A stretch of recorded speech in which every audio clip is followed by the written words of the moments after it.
Halo, assalamualaikum teman-teman, apa kabarnya? Semoga sehat-sehat ya. Terima kasih banyak sudah klik video ini. Semoga apa yang aku share bisa bermanfaat untuk teman-teman semua, dan semoga teman-teman selalu dilancarkan rezekinya ya. Amin ya robbal alamin. Oke, kali ini aku pengen bikin roti teman-teman. Tadi tuh aku ngambil dohuk dari freezer ya. Biasanya suka didinginin dulu gitu.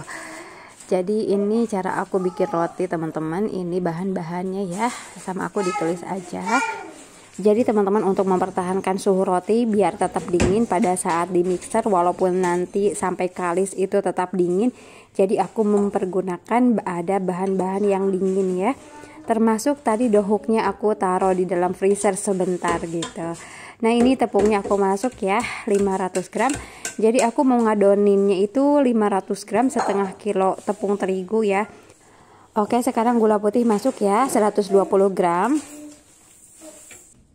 Terus ini ragi instan 10 gram, aku pakai merek Sap Instan ya teman-teman. Terus ini bread improver 2 gram. Susu bubuknya 40 gram. Lanjut kuning telurnya 2 buah ya.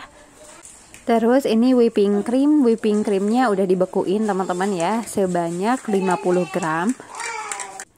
Dan ini susu dinginnya sebanyak 140 gram ya. Nah sebelumnya susu dingin ini aku masukin ke dalam freezer, jadi nanti ada serbuk-serbuk es batunya gitu teman-teman. Terus lanjut ini air dingin sebanyak 100 gram. Jadi dalam air dingin juga ada serbuk-serbuk es batunya teman-teman ya. Nah air dinginnya nggak dimasukin semua, aku sisakan sebanyak 30%-nya ya, atau 30 ml gitu sebagai kontrol, takut kelembekan teman-teman ya. Nah sama untuk airnya juga tadi aku masukin ke dalam freezer dulu sebentar sampai terbentuk serbuk-serbuk es gitu ya. Dan sekarang aku mixer secara bertahap, dimulai dari speed 1 sampai dengan speed 3 ya. Jadi semua bahannya biar tercampur dengan rata dan sampai menggumpal. Nah sekarang aku tambahin lagi airnya, soalnya tadi aku lihat adonannya masih kurang air gitu ya teman-teman. Jadi airnya ini bisa ditambahkan secara bertahap tergantung kondisi adonan.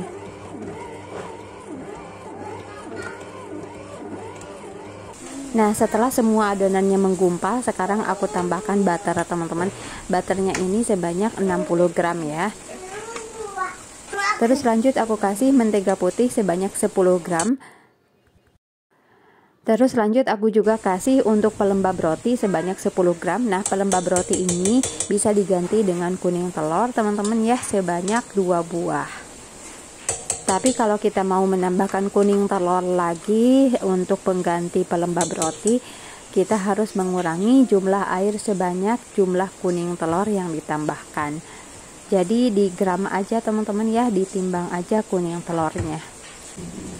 Nah aku belum memasukkan garam teman-teman ya. Nah sekarang aku mixer lagi. Jadi kecepatannya bertahap aja, dimulai dari speed 1 sampai dengan speed 3.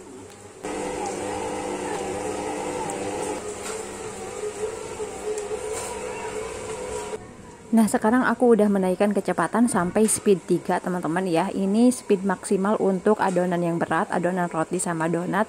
Tapi si mixer ini bertahan gitu teman-teman ya, goyangannya gak heboh, jadi cuman begini doang goyangannya. Jadi bisa dilihat ya, untuk stand mixer Idol Live ini tangguh teman-teman untuk adonan yang berat seperti ini. Biasanya untuk ukuran mixer 5 literan seperti ini, goyangannya bakalan heboh banget teman-teman ya ketika kita mengadon adonan yang berat, apalagi dimulai dari 500 gram. Tapi alhamdulillah untuk mixer ini bagus menurut aku teman-teman ya. Goyangannya ya biasa aja gitu seperti ini. Oke teman-teman, sekarang aku tambahkan lagi airnya. Ini air yang berbentuk serpihan es batu ya, kurang lebih sebanyak 10 ml ya. Nanti sebetulnya kalau kita mau menambahkan air itu harus dipegang dulu dari konsistensi adonannya teman-teman ya. Nah tadi pas aku lihat adonannya itu masih terlihat keras teman-teman, jadi aku tambahkan lagi air sebanyak 10 ml ya. Sisa airnya tinggal 10 ml lagi. Nanti kita lihat lagi adonannya apakah sudah cukup air atau belum. Oke teman-teman, aku berhenti dulu ngemixernya 10 menit biar mesinnya tetap awet ya.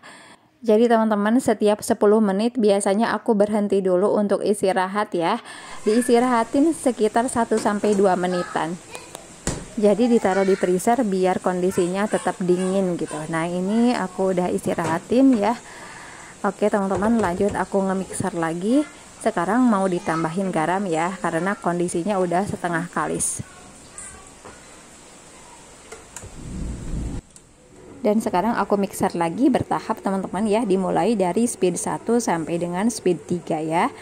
Jadi teman-teman, dalam pembuatan roti ini memang kita harus mempertahankan suhu tetap dingin ya, biar raginya itu tidak cepat fermentasinya. Nah, kalau raginya itu cepat fermentasinya, nanti ada gelembung-gelembung gas dan rotinya itu tidak akan mulus.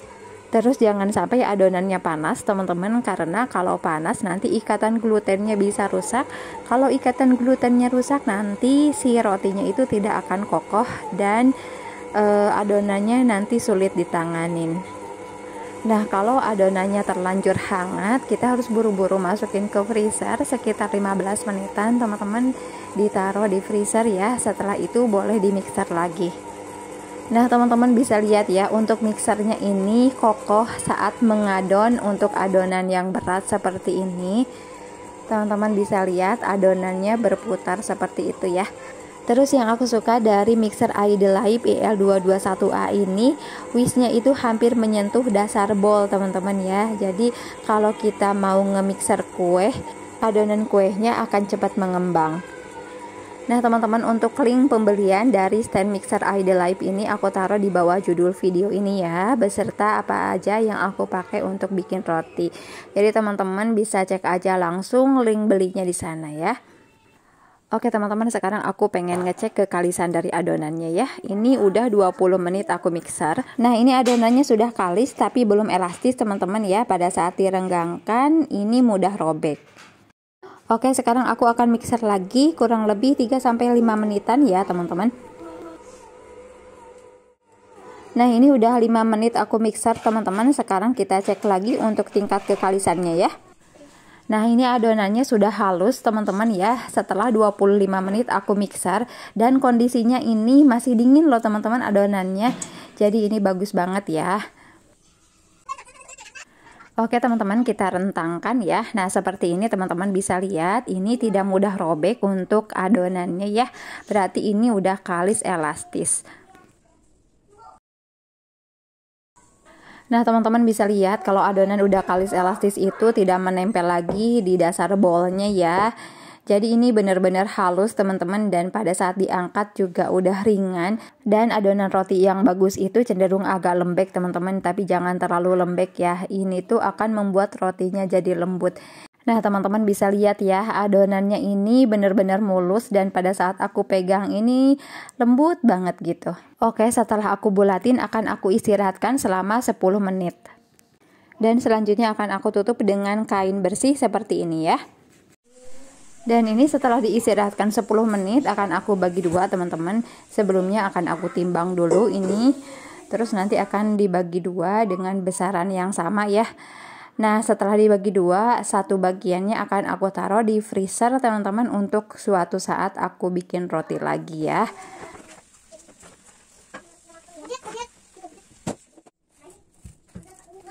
Terus adonan yang akan aku masukin ke dalam freezer aku tutupin pakai plastik wrap ya, sampai benar-benar tertutup. Terus untuk setengah adonan yang tadi aku bagi 3 sama besar teman-teman ya. Aku kira-kira aja sih. Nah terus dibulatkan seperti ini.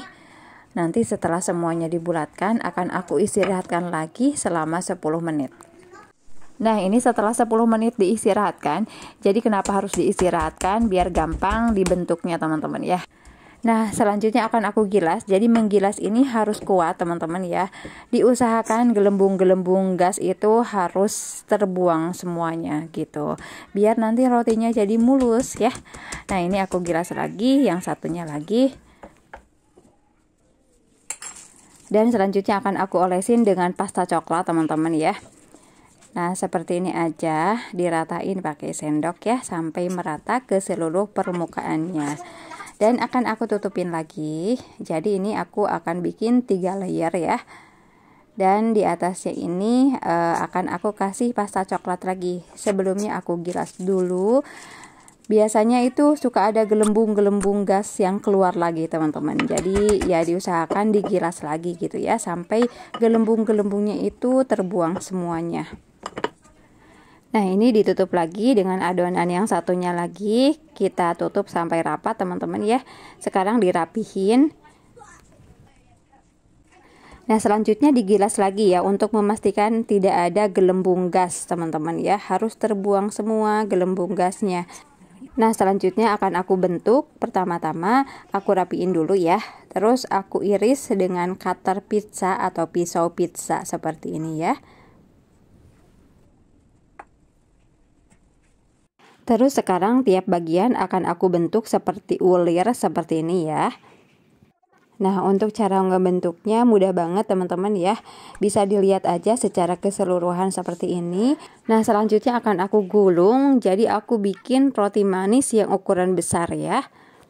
Untuk ukuran loyangnya 20 x 10 x 10 cm.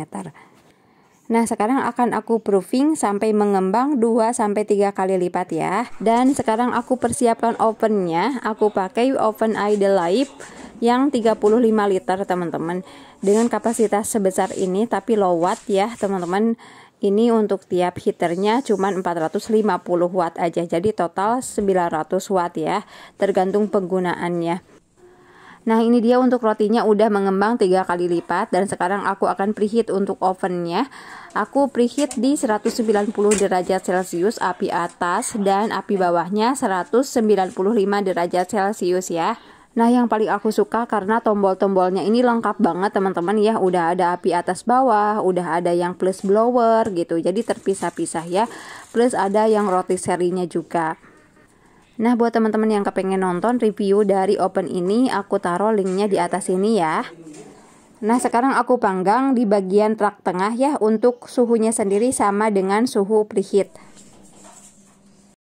Nah ini dia teman-teman, aku panggang selama 30 menit. Kebablasan sih sebenarnya teman-teman, 25 menit juga udah cukup ya. Jadi ini coklat banget, brownie banget. Dan alhamdulillah untuk rotinya sendiri ini udah lembut teman-teman, plus kokoh juga. Oke teman-teman, terima kasih banyak sudah nonton video aku sampai selesai ya. Semoga bisa bermanfaat untuk teman-teman semua. Assalamualaikum.